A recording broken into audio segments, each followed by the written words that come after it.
Jadi, eee, kalau si platform ini dia itu pengen meningkatkan keuntungan, tentunya pilihannya itu 2, antara menaikkan, biaya transaksinya atau ya menaikkan jumlah transaksi yang ada. Nah, kalau si platform ini menaikkan, biaya transaksi, ya tentunya itu beresiko gitu loh, user-nya bisa kabur. Tapi yang namanya meningkatkan jumlah transaksi para user-nya, itu bisa didesain. Jadi gini, dalam, behavioral economy, ya, ini tuh disebut sebagai ya behavioral optimization. Maksudnya gimana? Jadi itu adalah ketika sistem itu mengatur kondisi gitu. Jadi supaya perilaku tertentu itu tuh lebih mungkin untuk terjadi. Poinnya di situ. Dan perilaku itu tadi ya tentunya bukan menabung ya, tapi ya perilaku untuk tetap bertransaksi gitu loh. Jadi e-wallet ini dia tuh ya bukan, sekedar alat pembayaran ya teman-teman, tapi juga ya dia tuh adalah suatu sistem gitu, sistem yang mengatur bagaimana uang kita itu bergerak gitu ya. Dan juga ya secara perlahan mendorong kita nih para usernya untuk lebih sering mengeluarkan uang. Oke, jumpa lagi dengan saya Backend Magang, stay humble and keep the excitement to learn like newbie Intel. Dan di video kali ini kita kembali ke salah satu series dari channel saya, itu adalah Realitas Teknologi. Dan di episode kali ini saya tuh pengen ngajakin teman-teman ngobrolin tentang e-wallet. Jadi mungkin begini ya teman-teman, ini mungkin agak kurang nyaman lah ya, karena gini, betul namanya e-wallet itu dibuat untuk mempermudah ya kehidupan kita gitu kan. Tapi ya sayangnya itu tidak serta-merta untuk mempermudah kehidupan kita juga gitu kan.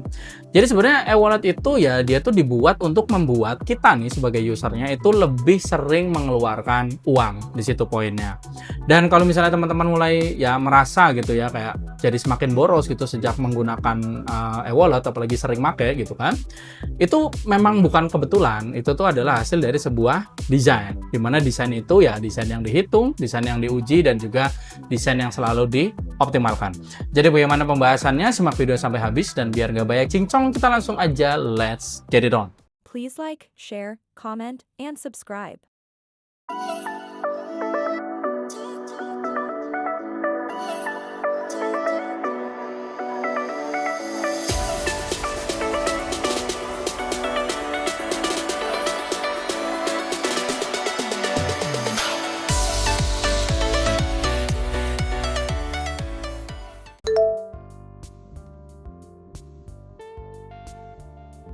Oke, jadi yang pertama tuh begini teman-teman ya.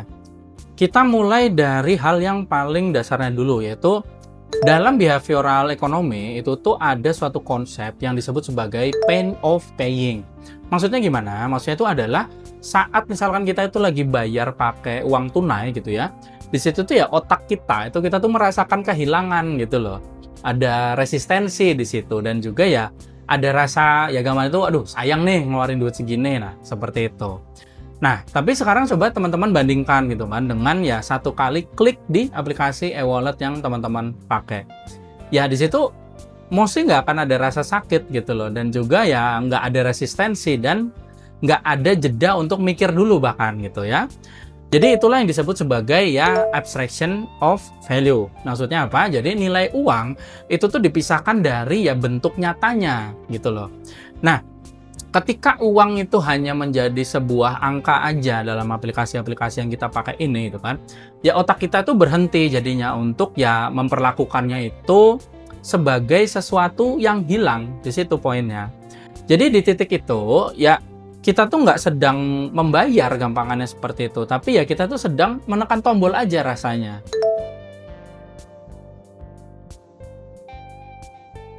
Oke, yang kedua tuh sekarang kita masuk ke bagian yang lebih berbahaya lah ya, paling tidak menurut keyakinan saya. Jadi gini, ini tuh udah bukan lagi soal rasa gitu, tapi cara sistem memanipulasi persepsinya kita nih sebagai pengguna aplikasi e-wallet.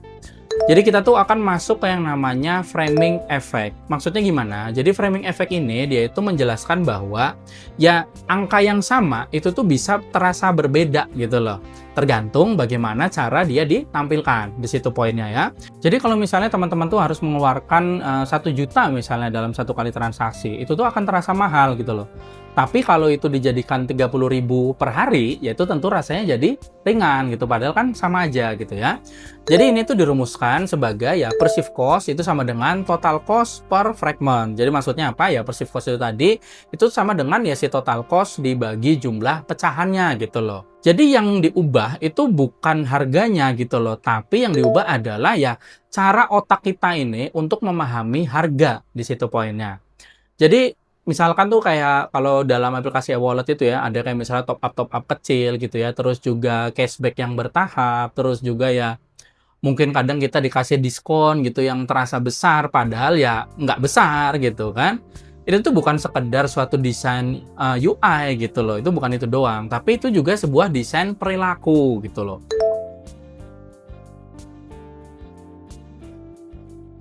Oke, selanjutnya gini teman-teman. Sekarang tuh kita masuk ke bagian ya yang cukup jarang dijelaskan lah ya. Jadi tentunya timbul pertanyaan, siapa sih yang diuntungkan di balik semua ini? Saya yakin teman-teman semua bisa jawab, yaitu adalah ya si sistemnya itu sendiri. Jadi setiap kali kita tuh melakukan pembayaran gitu ya pakai si e-wallet ini, ya tentunya kan ada biaya-biaya yang dia tuh mengalir di balik layar. Mulai dari biaya ke merchant, terus juga ya biaya ke jaringan pembayarannya, sama ya margin untuk si platformnya itu sendiri. Dan ini tuh ya gampangnya dirumuskan dengan ya si revenue itu kan sama dengan jumlah transaksi ya dikalikan dengan biaya per transaksinya itu gitu loh. Jadi kalau si platform ini dia itu pengen meningkatkan keuntungan, tentunya pilihannya itu dua, antara menaikkan biaya transaksinya atau ya menaikkan jumlah transaksi yang ada. Nah, kalau si platform ini menaikkan biaya transaksi, ya tentunya itu beresiko gitu loh, usernya bisa kabur. Tapi yang namanya meningkatkan jumlah transaksi para usernya itu bisa didesain. Nah, gimana sih cara ngedesainnya? Jadi gini teman-teman, cara ngedesainnya itu bahkan bukan lewat katalog barang gitu ya, tapi lewat cara uang para usernya ini, cara uang kita gitu ya, bergerak di dalam sistemnya itu gitu loh. Jadi yang pertama tuh gini teman-teman, yang pertama tuh adalah saldo sebagai buffer psikologis. Maksudnya gimana? Jadi gini, ketika kita tuh top up, nah uang kita tuh kan akan berubah jadi saldo. Nah, saldo itu ya itu tuh udah tidak terasa seperti uang keluar gitu loh. Itu tuh terasa seperti ya udah tersedia gitu. Jadi ketika uangnya itu sudah berubah jadi saldo, ya keputusan berikutnya itu kan bukan lagi tentang apakah saya mau bayar atau enggak, tapi keputusan berikutnya itu adalah ya pakai saldo ini atau enggak. Di situ poinnya. Nah, selanjutnya itu adalah ya dengan auto top up dan ya low friction payment. Maksudnya gimana? Jadi gini, banyak yang namanya e-wallet itu menyediakan auto top up itu kan, terus juga one tap payment, terus juga ya biometric confirmation. Tujuannya itu simple, tujuannya itu adalah ya menghilangkan jeda berpikir gitu loh. Jadi semakin cepat suatu transaksi terjadi, ya berarti semakin sedikit resistensinya gitu loh. Jadi orang nggak bakal mikir lagi. Nah, selanjutnya itu adalah ya fragmentasi di level pembayaran. Jadi bukan di harga barangnya gitu loh. Maksudnya gimana? E-wallet itu banyak juga yang dia tuh memecahkan tuh bukan harga barang gitu loh, tapi dia memecahkan cara kita membayarnya. Jadi kayak misalnya split payment, pay later, terus juga ya cicilan-cicilan yang kecil gitu ya. Itu ya semua itu terjadi di layar pembayaran gitu loh, bukan di toko gitu loh. Jadi kita itu sebagai user itu akan tetap bayar jumlah yang sama, tapi ya kita nggak merasakan beratnya itu tadi gitu loh. Nah, selanjutnya itu apa? Selanjutnya itu adalah limit dan pay later itu sebagai perluasan daya beli. Ini yang paling berbahaya menurut keyakinan saya. Jadi gini, jadi fitur-fitur seperti ya pay later gitu kan dan ya limit kredit, yaitu tuh secara teknis itu tuh kan memperluas kemampuan kita nih untuk bertransaksi gitu. Jadi kita tuh tidak hanya menghabiskan uang yang kita punya gitu loh, tapi bahkan kita tuh menghabiskan uang yang belum kita miliki. Di situ poinnya. Nah, selanjutnya itu apa? Selanjutnya adalah ya event tracking di layar pembayaran.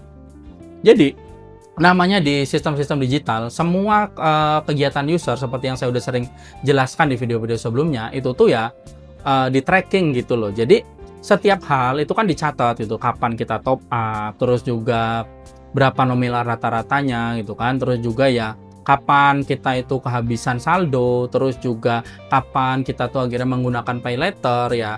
Di situ tuh bukan data belanja bahkan gitu ya. Itu tuh data kebiasaan pembayarannya kita sebagai user. Jadi akhirnya nanti apa? Akhirnya sistem tahu gitu loh. Sistem tuh tahu kapan kita itu paling mudah mengeluarkan uang. Nah, selanjutnya itu apa? Selanjutnya adalah ya optimization di layer flow uangnya itu sendiri. Jadi gimana? Jadi semua fitur itu tadi itu kan diuji gitu loh ya. Jadi jumlah minimum top up gitu, terus juga ya threshold cashback, terus juga ya limit pay letter, terus juga si desain tombol bayarnya itu sendiri, itu tuh dipilih berdasarkan satu hal, yaitu adalah mana yang paling membuat usernya itu lebih sering transaksi. Nah, sekarang kita coba gabungkan semuanya ya dari yang udah saya sampaikan tadi. Dimulai dari dimana saldo itu membuat ya uang itu terasa udah ada, terus juga pembayaran-pembayaran itu dibuat instan, dan juga ya limit-limit yang tadi itu membuat ya kita tuh bisa bayar lebih banyak gitu ya. Dan semua itu ya tentunya bukan kebetulan. Sekali lagi itu semua tuh didesain untuk satu tujuan, yaitu adalah membuat frekuensi kita mengeluarkan uang jadi lebih sering gitu loh. Jadi gini, dalam behavioral economy, ya ini tuh disebut sebagai ya behavioral optimization. Maksudnya gimana? Jadi itu adalah ketika sistem itu mengatur kondisi gitu. Jadi supaya perilaku tertentu itu tuh lebih mungkin untuk terjadi. Poinnya di situ. Dan perilaku itu tadi ya tentunya bukan menabung ya, tapi ya perilaku untuk tetap bertransaksi gitu loh. Jadi e-wallet ini dia tuh ya bukan sekedar alat pembayaran ya teman-teman, tapi juga ya dia tuh adalah suatu sistem gitu, sistem yang mengatur bagaimana uang kita itu bergerak gitu ya. Dan juga ya secara perlahan mendorong kita nih para usernya untuk lebih sering mengeluarkan uang. Nah, tentunya sekarang pertanyaannya adalah apakah kita harus berhenti menggunakan e-wallet ini? Ya tentu saja tidak seperti itu juga ya teman-teman ya. Tapi yang jelas kita tuh harus berhenti menggunakan si e-wallet ini dengan cara yang sistem-sistem ini harapkan. Jadi maksudnya gimana? Jadi yang pertama itu tentunya kita perlu membatasi frekuensi, bukan nominalnya, frekuensinya aja gitu ya. Jadi kebanyakan orang itu kan fokus seberapa besar uang yang dikeluarkan gitu kan. Tapi sebenarnya kan seperti saya udah jelaskan tadi, ya sistem ini tuh fokus ke seberapa sering kita tuh melakukan transaksi loh. Jadi frekuensinya gitu ya. Jadi ya kita perlu lawan di titik yang sama gitu. Jadi batasi jumlah transaksi ya per hari ataupun per minggu gitu ya.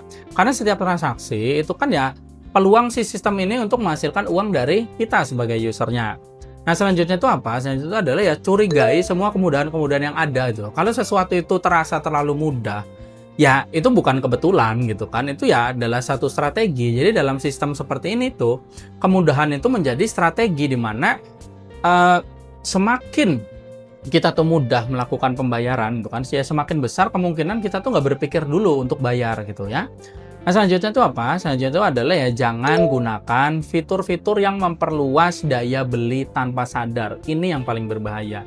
Jadi fitur-fitur seperti pay letter itu tuh bukan sekedar memudahkan kita gitu loh. Itu tuh memperluas batas pengeluarannya kita gitu. Jadi gunakan fitur-fitur seperti itu kalau memang kita sadar penuh gitu loh ya. Bukan karena ini sekedar terasa bikin kita lebih mudah gitu ya. Karena gini, yang berbahaya itu bukan jumlahnya gitu loh, tapi ilusi bahwa kita itu mampu bayar. Di situ poinnya. Jadi ya tentunya ya kita itu nggak harus melawan sistem ini dengan cara yang gimana-gimana gitu loh ya. Tapi tentunya kita tidak boleh bermain tanpa sadar di era digital ini. Karena ya memang di era digital sekarang gitu ya, ya yang menentukan keputusan-keputusan kita itu kan bukan dari kita doang gitu loh, tapi juga ya dari cara si sistem itu dibangun. Oke, jadi dari semua yang udah saya sampaikan tadi, tentunya sekali lagi di dunia digital ini sekarang ya apa ya, yang dimanipulasi itu bukan uang kita gitu loh, tapi yang dimanipulasi itu adalah perilaku kita dan cara kita melihat uang itu sendiri.